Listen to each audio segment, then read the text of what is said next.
Hello, and welcome to the Employee Safety Podcast from Alert Media, where you'll hear advice from experienced safety leaders on how to protect your people and business. I'm Peter Steinfeld.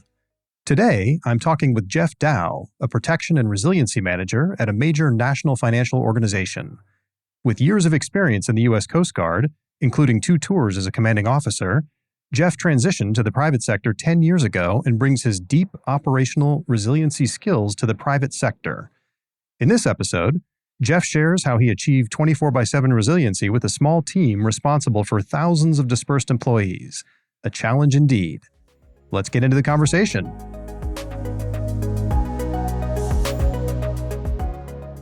Hey, Jeff, welcome to the show. Thanks so much for being here. Thank you very much for having me. I'm really looking forward to the conversation.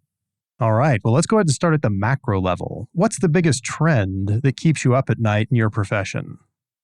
Probably like a lot of companies after the pandemic hit, we have gone to a hybrid first model. That also means that our employees can choose to work home full time.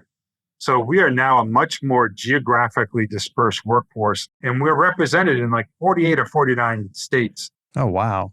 Part of that is trying to make sure that we can keep an eye on people wherever they are. One of the things that concerns me is any sort of climate-related disruptive event.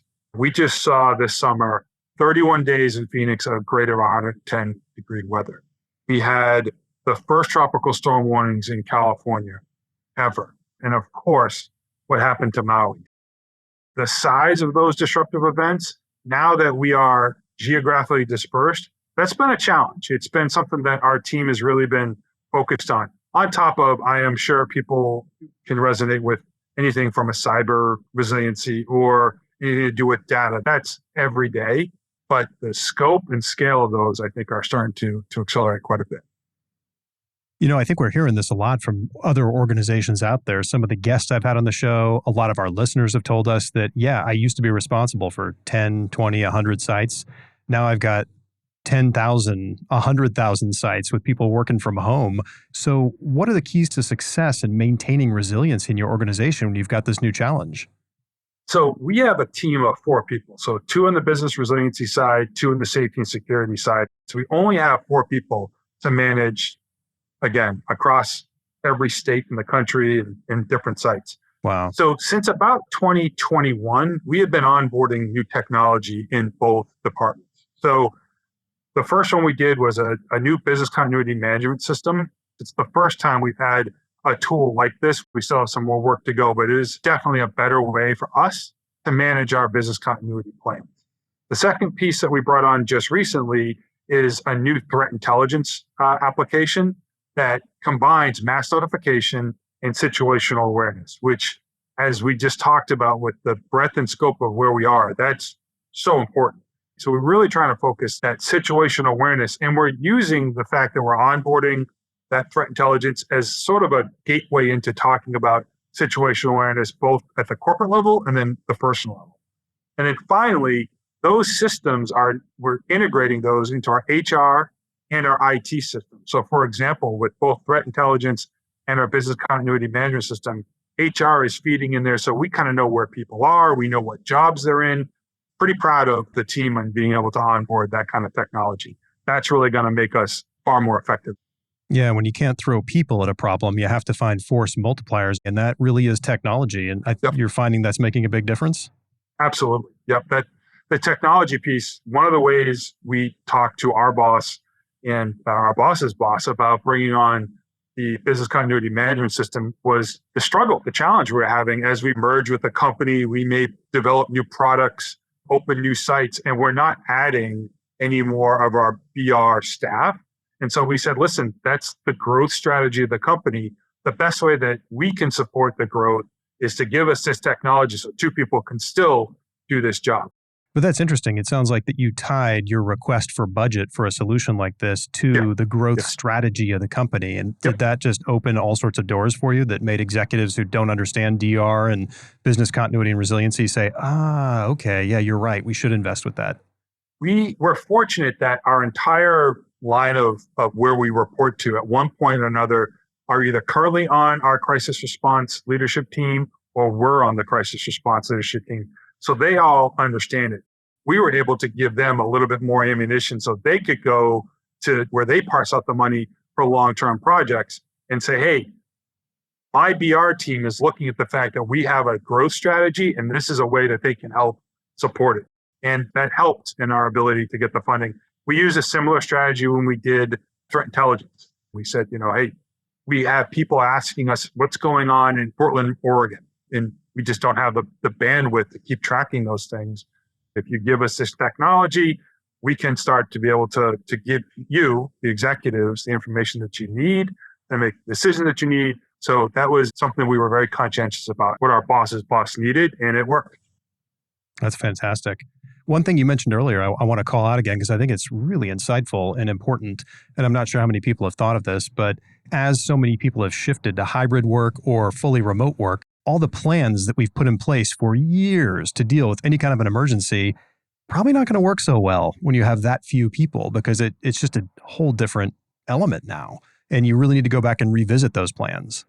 Absolutely. One of the things that I would welcome anyone that's listening to this to give us some ideas.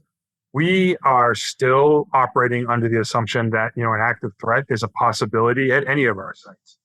Less likely because we don't have as large a concentration of people, but it's not a 0% chance. And trying to figure out the best way to do training when we've got a far more remote workforce is a bit of a challenge.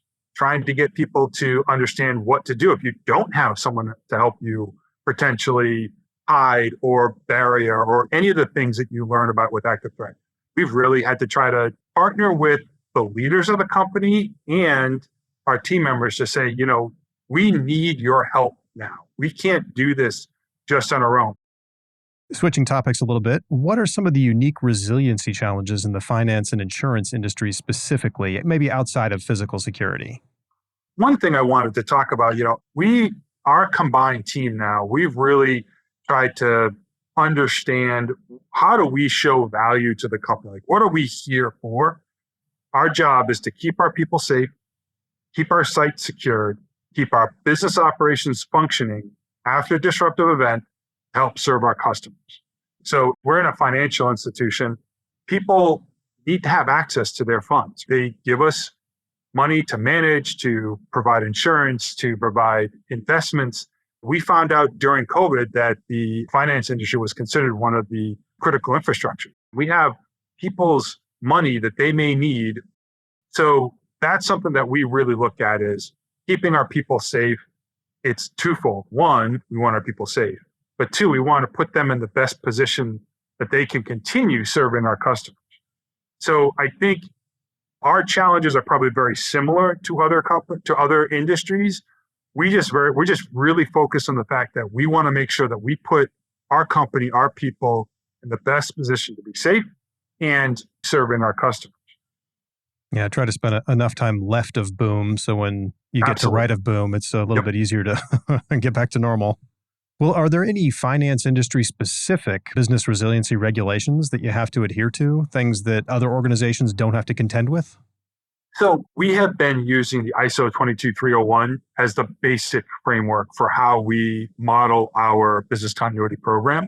One of the things that from a finance standpoint, it really is to make sure that those partners that we have or regulators understand that we are keeping the end customer in mind and keeping them access to their cash. The other thing is communication. A lot about communication, making sure that we can talk to our people and our people can talk to their customers. Our role in that is really that threat intelligence mass notification tool that we use. We get asked sometimes, are you able to communicate with your people outside of like phone call, cell phone? So we do have other ways to make sure we can communicate with our folks. But like I said, at the end of the day, our company needs to ensure that our customers can access their money. So do you have to spend a lot of time working with the IT department and just make sure that you can stay up with all your different regulatory compliances that you have to and make sure that people have access to the tools they need to so people can get their funds when they need to? Absolutely. IT is an absolutely critical partner of ours, and specifically the IT ops and IT disaster recovery. We really don't make a move when it comes to anything impacting our data, impacting our systems. The CIO is a permanent member of our business resiliency steering committee and also our crisis leadership team. Disaster recovery, when questions like that come in from regulators or other vendors, people naturally assume that's our team, business resiliency. And they don't understand that disaster recovery really is that data recovery, that IT piece. We're here to help. We'll get people to the right place. We'll make sure that they know who they need to talk to, but definitely a really close partnership with the IT team in general. Yeah, it seems like that we're, as a society, so dependent on IT these days, and everything happens so fast. And that's because of IT, that if there is some kind of event that occurs, I mean, that convergence is real. It has to be. Well, could you share a success story or perhaps a memorable incident where your team ensured safety and security in your organization? Yeah. So this is actually before I got into the role that I'm at now, where I manage both teams. For folks in the Midwest, they probably remember a dip in the polar vortex at the end of January 2019. And there was predictions of air temps at 25 below, but the wind chill was going to be minus 50. Up until that point, our company had not closed a building for over 10 years. Our team got the crisis team together. IT was on there, and we had an excellent conversation about, okay, can we work from home? Now, this is 2019. It was about a year before COVID. We had never done a mass work from home exercise. We talked about it, but we'd never done it. We had done it at the team level, but never at the enterprise level. IT said, let's see what we can do. We closed 3 buildings for the first time in 10 years. It was the right move. It was brutally cold. So we closed for an entire day. We had people that were able to work from home. Now, it was not what we did a year later. But without that polar vortex incident and our team really saying, okay, what can we learn from this? We became much more agile. Our crisis team made the decision that we are telling the executives we're going to work from home. We have to be quicker on how we make decisions. We have to be empowered. We have to make sure that we can push things out as we need. I think that all happened as a result of the polar vortex really kind of being a dry run for what happened a year later in COVID response, where business resiliency and safety and security, we really started to work closer together. We had been moved under the same department, but we still weren't the same team.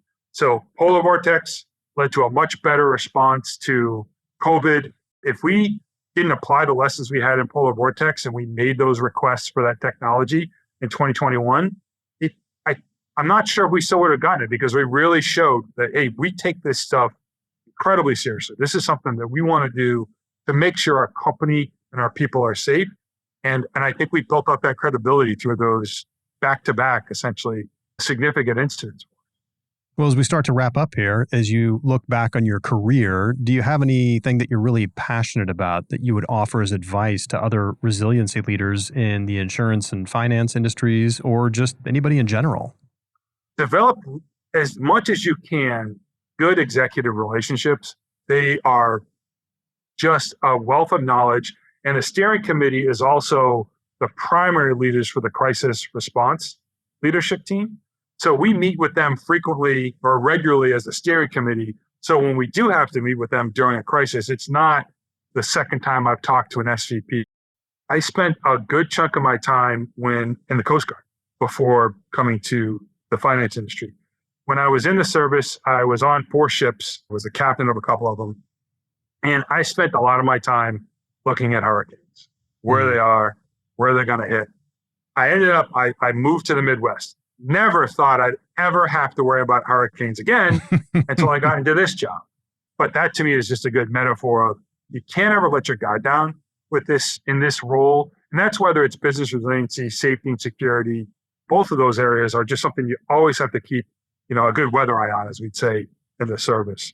And then developing trust in your team. So I am fairly new in the safety and security world, where I've got 2 safety and security specialists that are fantastic.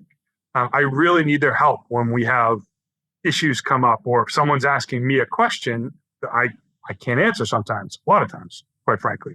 So I have to make sure I go to my team, and having that 2-way trust is absolutely significantly important.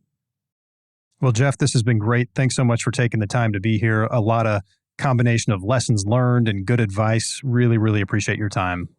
Thank you very much. This was absolutely fantastic. Thank you, Peter. You bet. For more about Jeff and his career in resiliency, click the links in the show notes.